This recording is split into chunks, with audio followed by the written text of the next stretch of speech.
What up, what up, what up? We're back for episode 3 of Ness-XT, starring me, your boy True Hill Ness. What's poppin'?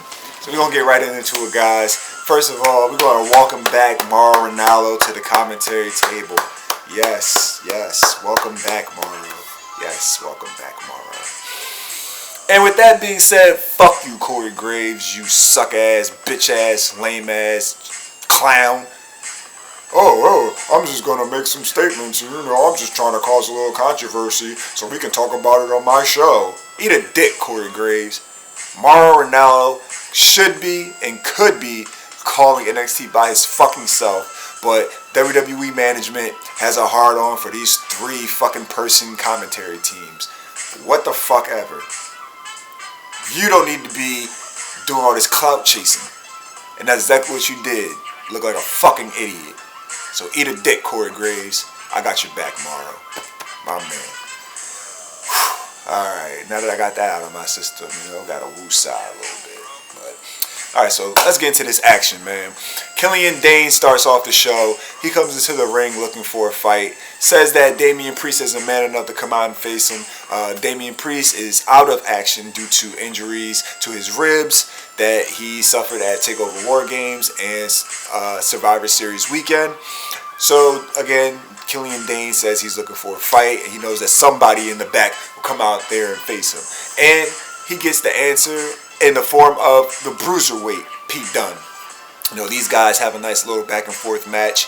Both are getting offense pretty much to their styles of wrestling. Again, Killain Dain using his size and his weight, throwing it around. Pete Dunne, joint manipulation, technical wrestling, striking. So it was a fairly even match. A little bit more so on the Killain Dain side, but again, at the end of the match, Killain Dain picks up the win.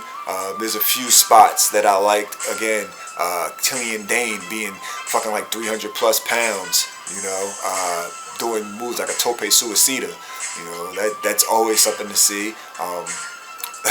At one point, the Full Sail crowd was yelling, or chanting rather, "Shave your back." And I can't say I'm mad at him, because, this nigga out there looking like an Irish Sasquatch. What can you do about it?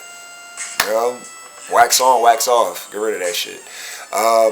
Also, another spot that I liked from Killain Dain, he hits a running cannonball senton onto Pete Dunne while he's laid up across the ring steps. That was dope. Again, the end of the match, Killain Dain is on the top turnbuckle. Pete Dunne has him in a sleeper hold type position.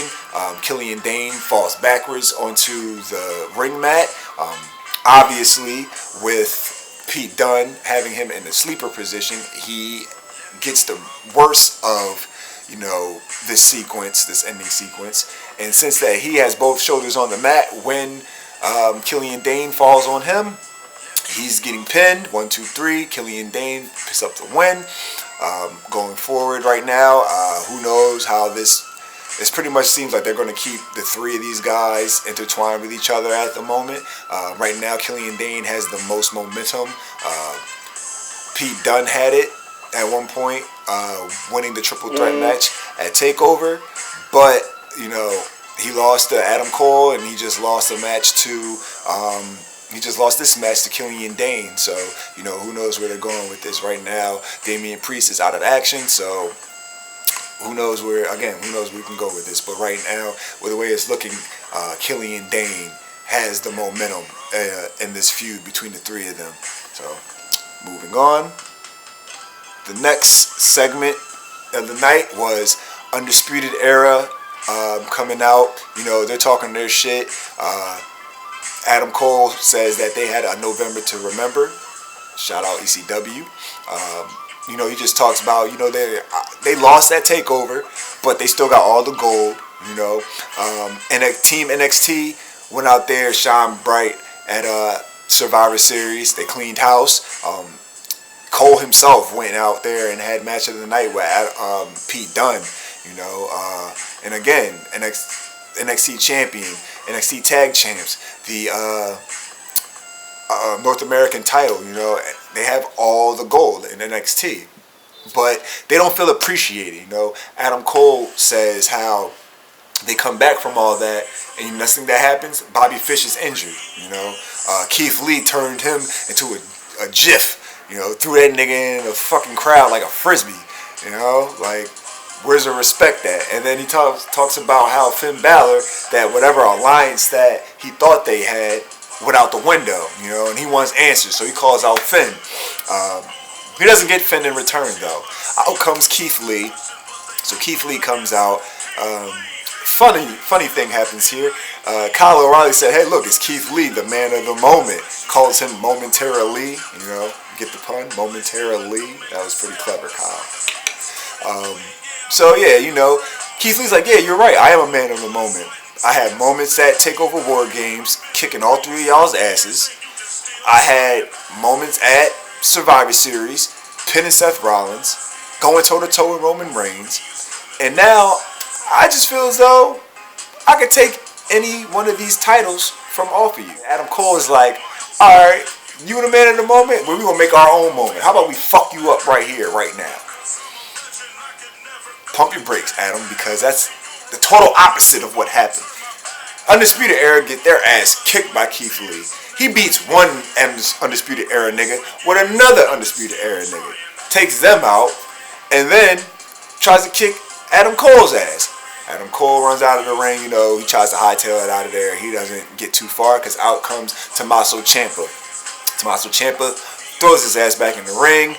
He gets Keith Lee sets up to hit a spirit bomb, but Roderick Strong and Kyle O'Reilly make the save, and you know, all members of Undisputed Era scurry out of Full Sail University like scolded dogs, with Keith Lee and Tommaso Ciampa looking strong. This was a great segment from start to finish. Everybody played their roles very well. Keith Lee looking very strong going into whatever program he's going to have with Adam Cole, because it seems like that's where the main focus of these whole interactions between the two groups of, you know, Undisputed Era and Keith Lee and Tommaso Ciampa and also Dominik Dijakovic.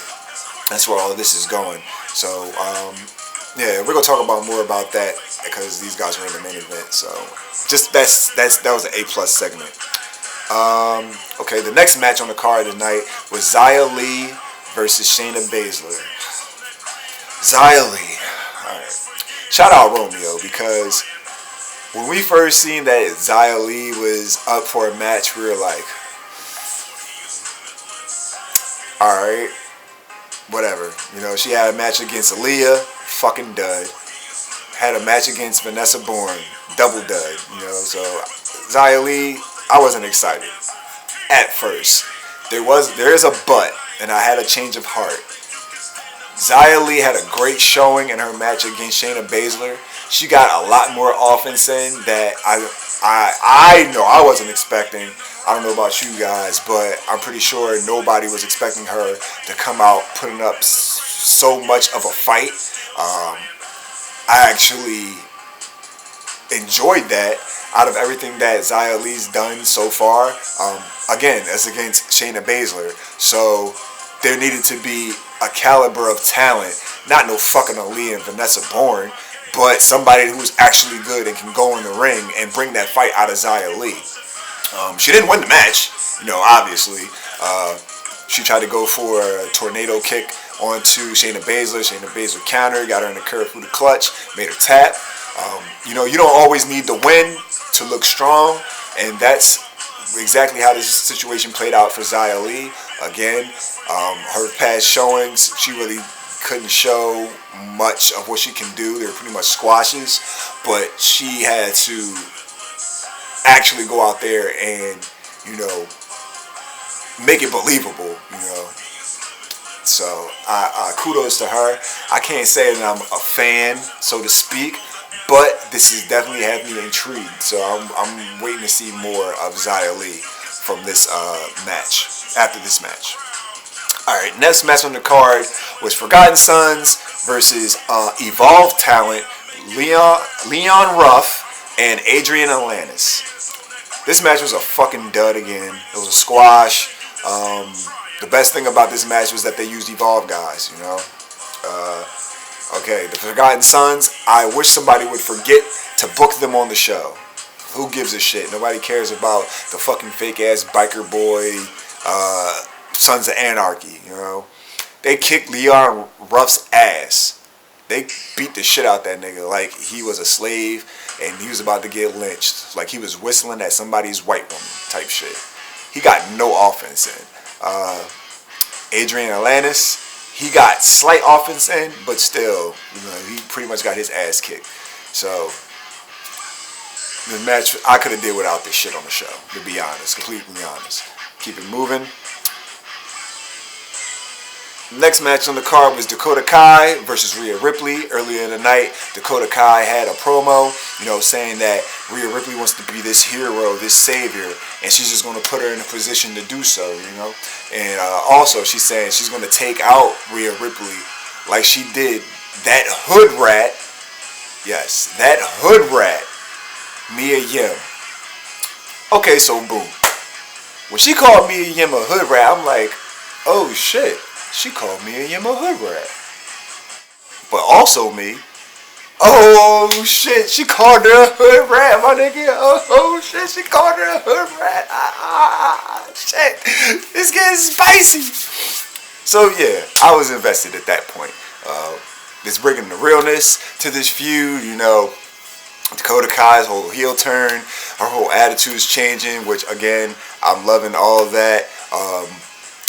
Again, when women, you know, I don't mean to come off like sexist or chauvinistic, when women have an issue with each other, you know, they make it personal, they start calling each other names and things like that. So again, that brings the element of this storyline, like the realism to it, you know. So Rhea Ripley, well, I'm sorry, before we get into that, Dakota Kai, you know, she makes her way down to the ring. So out comes Rhea Ripley. Rhea's like, you know, Dakota, you set us up. You know what I mean? And, you know, the thing about setups, you never know when they can happen. You know, when they can happen to you. Out comes a returning Mia Yim. Mia Yim showed up, not to wrestle. She showed up for a fucking fight. Comes out in sweatpants and Timbs. Like she just got off the A train in New York or some shit. You know what I mean? So she comes down to the ring. She ready to scrap. Like they just brawling. She's stomping her out in the Timbs. Stomping her out in the butters, my nigga. Stomping her out in the butters. Dakota Kai's getting Timberlands to the head. Again, there's a referee there, but ain't no fucking wrestling going on. They fighting. So they scrap all the way out of the ring of just the Full Sail University altogether. And, you know, at this point, Rhea Ripley's ringside by herself, you know, just, I guess, reveling in the fact that she, quote unquote, set up Dakota Kai to get her ass kicked by Mia Yim. So out comes NXT Women's Champion Shayna Baszler, alongside of Marina Shafir and Jessamine Duke. They try to attack Rhea Ripley. She holds them off for the most part. You know, she looked pretty well, pretty strong for a good part of this part of the segment. But you know, eventually it was too much. You know, the numbers game got too much for her, and she ended up getting choked out in the Karafuda clutch. You know, by Shayna Baszler.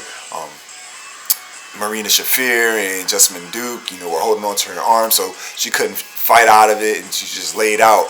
So as she's, you know, incapacitated, Shayna Baszler's like, yo, you out here doing all this ranting and raving, talking all this shit when there's nothing on the line. But look, I'm going to give you something to rant and rave about. December 18th episode of NXT. It's me versus you for the NXT Women's Championship. You know, this is really getting to the point where they're either going to pull the trigger on Rhea Ripley or, you know, they're not. I think it's time that they're going to pull the trigger and put the title on her. Yeah, I'll make that prediction. She's gonna win that night. She's gonna win. But the thing I didn't like about the segment, why didn't Dakota Kai get her ass kicked by Mia Yim and Rhea Ripley? You know, fucking Rhea Ripley has just as much a stake in this whole situation as Mia Yim. You know, Dakota Kai attacked Mia Yim. She put Team Ripley in jeopardy at NXT TakeOver War Games. She attacked Tegan Nox. She attacked Candice LeRae. Like, this is what I don't understand. It was the bait and switch. Shout out to SP3 for that. The bait and switch really doesn't work well when this person has just as much of an issue as the person that she brought out. They both should have kicked her ass straight up, straight like that. They should have jumped Dakota Kai. Because then Mia Yim could have helped Rhea Ripley fight off the UFC horsewomen. You know, like, I get why it was booked the way it was booked, but I still don't think it made any sense, you know. But that's just me. But I'm looking forward to the match between Rhea Ripley and Shayna Baszler on the December 18th episode of NXT. I think they're going to have a banger of a match. Moving on, there was a backstage segment between, I think it was Kathy Kelly, Tommaso Ciampa, and Keith Lee. You know, she's saying, just, you know, making note of the fact that, you know, they're fighting or will be facing Undisputed Era later on in the night. You know, it's just them two versus the three of them. But Tommaso Ciampa says, you know, like, we've been in this position before, but we already know who our third man is. Out comes Dominik Dijakovic. He says, you know, you guys ready to go to war, which has been pretty much this whole feud's been about. You know, the two teams of individuals just literally going to war. Like, literally going to war.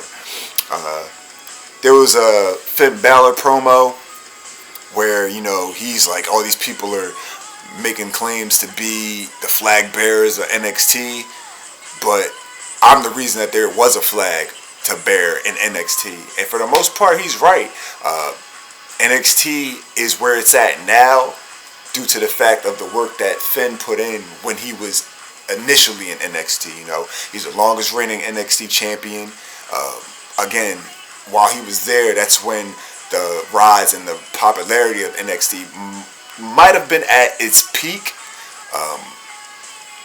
You know, also, he's been putting in a little bit of work. Took out Johnny Gargano, beat Matt Riddle, took out Adam Cole, took out Tommaso Ciampa. So, you know, Finn ain't just sitting on his laurels, just making all these statements and not backing it up, you know. So, be on the lookout for my man Finn. Also, there was a Swerve vignette of Isaiah Swerve Scott. Be on the lookout for Swerve, the flyest in the room. Alright, and the next match on the card, Cassius Ohno versus Matt Riddle. Earlier in the night, there was a promo video from Cassius Ohno claiming to be the greatest British wrestler of all time. And the fact that he's not even fucking British is amazing. I love the fact that this nigga is talking to all of this. I'm the greatest British wrestler of all time. It's just, I don't know, I just find it comical. Slapstick comedy. But he says he's coming from across the pond because for the fact that he's prominently used in NXT UK.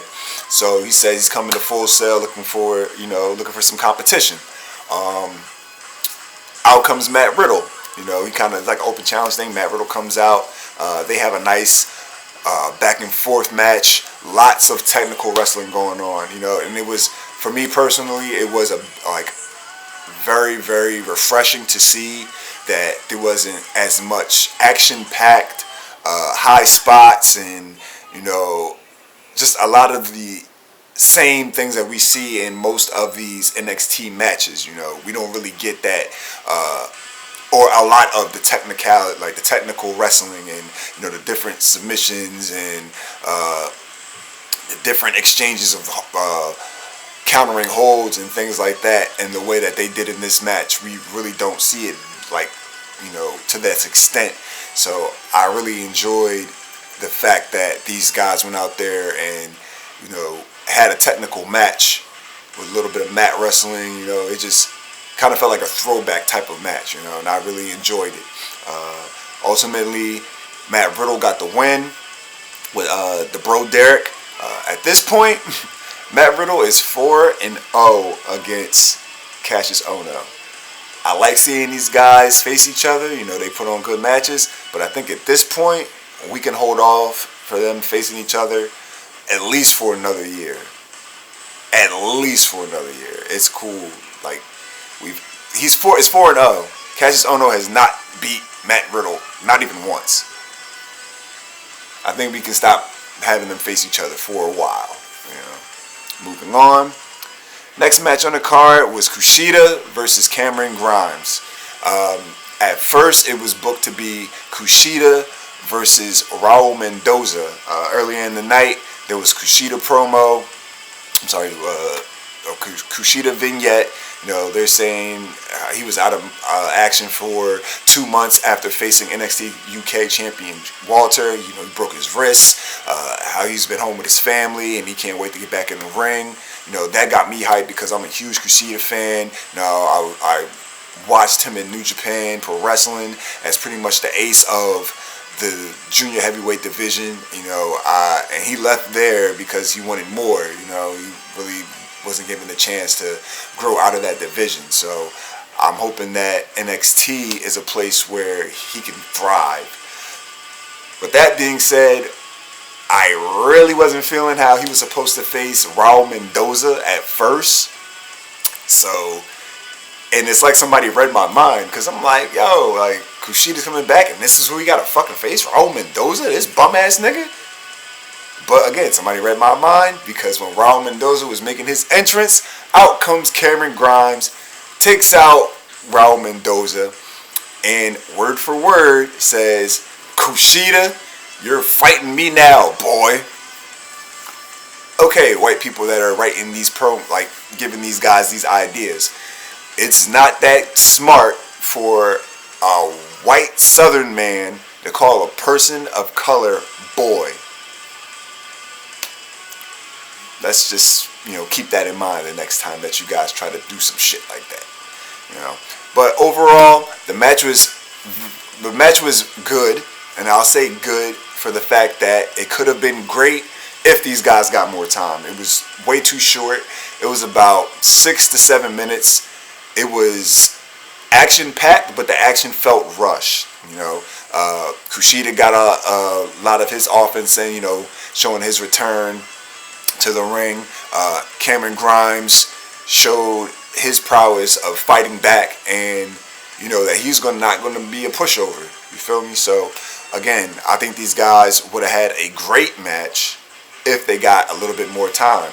You could have scrapped that fucking Forgotten Son squash and gave it to these niggas. Give them more time for an actual decent match. A great match. But overall, Kushida got the win with a roll-up, victory roll-up. Again, if the match was a little bit longer, because both these guys deserve it. They're both great talents, and I feel as though they definitely should have deserved way more than 6 to 8 minutes in a match. And again, that's just my personal take on it. So moving on to the main event, it's Undisputed Era versus Keith Lee, Tommaso Ciampa, and Dominik Dijakovic. Keith Lee and Roderick Strong start the match off. Keith Lee gets the upper hand. So pretty much, I'm calling Team Lee right now. Team Lee has the advantage of the match. Dominik Dijakovic gets tagged in by Keith Lee, and he does a sick combo spot. Again, shout out to Dominik Dijakovic for these combo move spots. Again, he's using. This is the second time this night that one Undisputed Era nigga gets beat on another Undisputed Era nigga, and it's also a spot where he does a sit-out choke slam onto Roderick Strong while he has Kyle O'Reilly on his back and hits him with a backpack stunner. That was really dope. I'm a fan of these, combo moves that Dominik Dijakovic keeps doing. They're pretty dope spots. Moving on during this match. Like a little bit right after that, Adam Cole, comes in, catches Dominik Dijakovic off guard. So at this point, Undisputed Era has the upper hand, as the match is going on. So eventually, Dominik Dijakovic gets a hot tag to Tommaso Ciampa. Tommaso Ciampa comes in like a man on fire, running around the ring, running knee to you. This nigga like fucking white wrestling Oprah. Everybody gets a knee. So eventually everybody's just brawling all outside around the ring. Dominik Dijakovic tries to go for a tornillo, which is a springboard corkscrew plancha. And he pretty much planted on the outside without hitting anybody. I usually like his springboard moves, but it didn't hit that time. So let's just try to work on that for the future. Again, as the match is breaking down, all hell is breaking loose. Out comes Finn Balor. He hits Adam Cole with a John Woo drop kick. Adam Cole inadvertently runs into the referee. He's laid the fuck out. All hell's still breaking loose. Finn Balor, sets up for another John Woo drop kick. Up pops Keith Lee on the apron. He's still going viral 2 weeks in a row. And he puts a stop to Finn Balor entering in, still interfering in the match. Hits Finn Balor with a spirit bomb. And then ultimately he hits Adam Cole with a fireman's carry jackhammer, which is a dope ass move. And if the spirit bomb isn't going to be his only finisher, I think that this fireman carry jackhammer should be as well. So he gets the win, literally pins Adam Cole, the NXT champion. So again, like I said, they're grooming Keith Lee to be the guy, in my opinion, to take the title off Adam Cole. And what's pushing my idea for that even more is after the match, William Regal, NXT general manager, comes out, says that Adam Cole will be defending his NXT title on the December 18th episode of NXT. But he says next week's episode of NXT is going to have a triple threat match between Tommaso Ciampa, Finn Balor, and Keith Lee. Now, all these guys have a point to prove. Tommaso Ciampa, he never officially lost the title. He had to relinquish it due to injury. Finn Balor, he's the longest reigning NXT champion. He said he's coming back to make his past his future. Obviously, he's trying to regain the NXT championship. And then we have Keith Lee, the man who's been on the rise. Again, having all these big moments, building him up to have this title shot. And he just pinned the NXT champion. So, again, my money's on Keith Lee. I'm not going to be upset at whoever wins this match because they're all pushing a storyline. But, again, personally, I'm Team Keith Lee in this. I'm basking in his glory. So, overall, this episode of NXT was fairly decent. There was a few things that I liked more so than other things on the show, and then there was a few things that I didn't really care for. Again, the things that I liked, the Killain Dain Pete Dunne match was very good. The fact that the Undisputed Era and Keith Lee segment that led up to the main event, all that together intertwined, was very good. I like Xia Li showing in her match against Shayna Baszler. I also like the match of Matt Riddle versus Cassius Ohno. And I like the fact that Mia Yim returned. Now, some things that I really didn't care for. I didn't care for the fact that Dakota Kai only got beat up by Mia Yim and not Mia Yim and Rhea Ripley. I also didn't give a fuck about the Forgotten Sons, and I wish somebody would forget to put them on the show.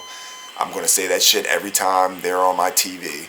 I really didn't like the fact that, you know, Kushida and Cameron Grimes only got like 6 to 8 minutes, you know. But again, that's all personal. That's how I feel. You guys might not feel the same. But I want you to leave your comments and your thoughts in the comment section. Let us know what you think. This was another episode of Ness-XT. Appreciate you guys for tuning in. Before we go, I want to say thank you to everyone that's been subscribing to the channel, liking all the videos. Just want to plug right now, our new Instagram is True Hill Heat. Go out there and follow us, please. Show us some love, please. You know, go like the post. You know, let everybody know that we got this new Instagram. Thank you, and shout out to everybody that's been following us. Still, guys, go to the Facebook page, like us on Facebook at True Hill Heat. Join our wrestling group, True Heels. Follow us on Twitter as well if you have a Twitter account at True Hill Heat. You know, we're just moving and shaking, trying to get everything right. You know, big things coming in 2020. We want you guys to be on the ride with us, you know. So greatly appreciate it. With that being said, I'm True Hill Ness. This is Ness-XT, and we'll see you next week.